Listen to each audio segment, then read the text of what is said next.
Howdy y'all, back with the Sam again. We're going to be testing the mods we did to it when we had it disassembled. If you haven't watched the previous video, I disassembled it, did some general cleanup and evaluation of the gun itself, really seeing how it operates, those kind of things. We don't know what the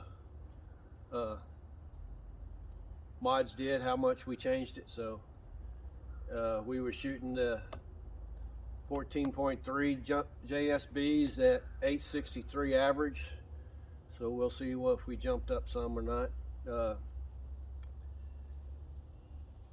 I know y'all probably getting tired of me shooting the Sam, but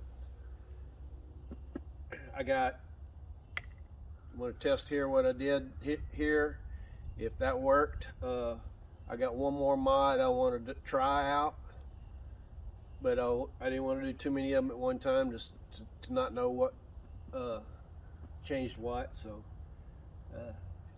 then after that we'll probably start hunting with it. All right, it's I've got 10 pellets loaded up. Don't know where the scope's going to be at. Hopefully it returned pretty close to where it was. So let's see.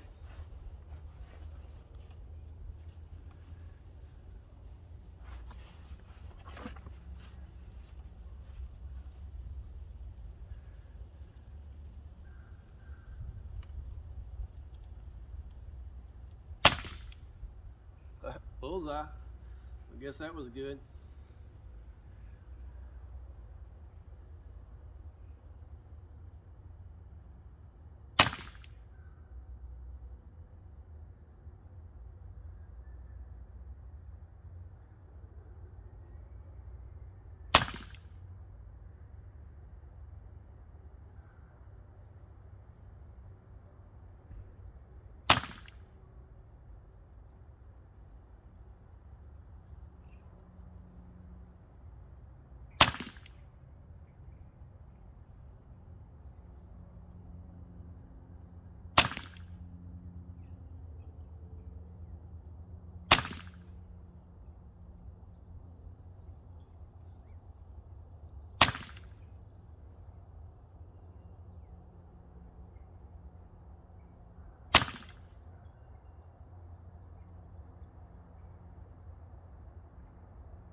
I think we made an improvement. To be honest with you, I shot it earlier, but it was warmer.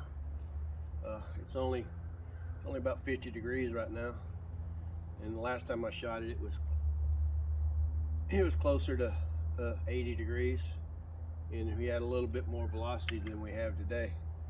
I'm not sure why. Actually, she even shot a better group than what I just shot. But definitely we made some improvements. So let's get the numbers and the target and we'll explain some things. All right. Definitely wasn't quite as good as the other day, but it's better than it was earlier on the pellet testing, I think, myself. That's 10 shots. Today's average was 867. My original pellet test was 863. Like I said, I did come out here after I assembled it just to make sure everything was going to function, and I got an average of 883. So I don't know if it's just a temperature difference or what, because nothing else has changed. So it could be just a little temperature difference here. But definitely we made some improvements. Don't look like it today, but we did. One of the things, let me stop and video here and move the camera. All right, so the mods we did obviously was the barrel band on the end down there. It is the shroud and stuff is dead center of the new barrel band that are 3D printed, so nothing is touching that shroud whatsoever. The next thing we done was the fill port down here.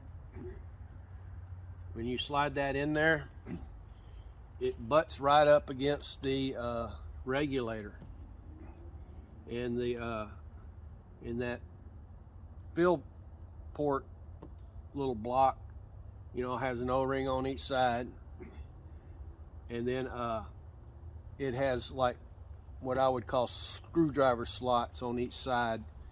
I'm not sure what their intention was on it, if it was like to try to turn it to get it aligned, but I believe it's mainly because they made it basically ambidextrous, I guess you could say. You could put it in from either end because it goes right up against the regulator, and if it didn't have any kind of slots in it, there would be no way for the air to get into the regulator. So what I done was enlarge those slots and added 2 more, and I'll roll a video of that right now.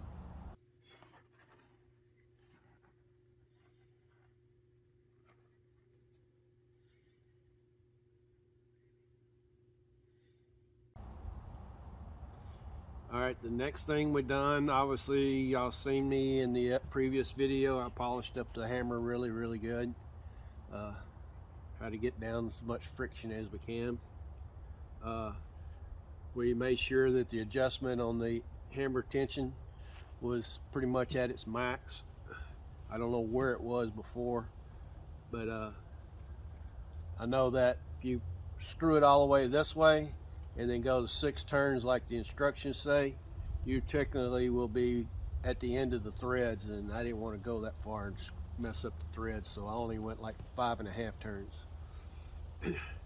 All right, the next mods, which I think is one that's probably going to do me the most good, was inside of the valve you have a spring that holds the poppet closed, and when I had the valve out and I was trying to push on the back side of the valve stem, you couldn't hardly push it. I mean, you had to take it really push down on it. I go, man, that's taking away a lot of your energy from your hammer.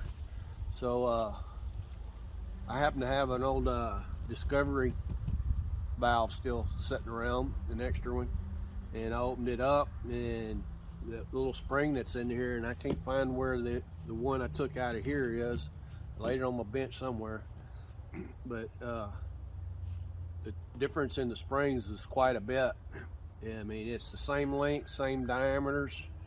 The only thing was the wire diameter and the amount of coils were different, which made it a lot, the Discovery one was a lot less force to close it.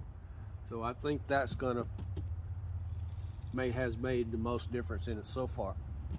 I got one more mod I want to try, and I think it probably will give me the most efficiency out of this thing without doing too much to it. After taking it apart and looking at it and seeing how it's just a simple blowback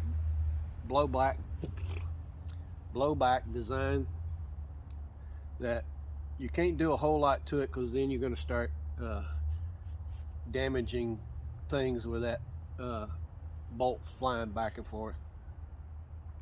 But I think I got one more little trick I want to do on that bolt, and we'll see if that'll help, and we'll do that on the next video. So anyway, till next time, thanks for watching.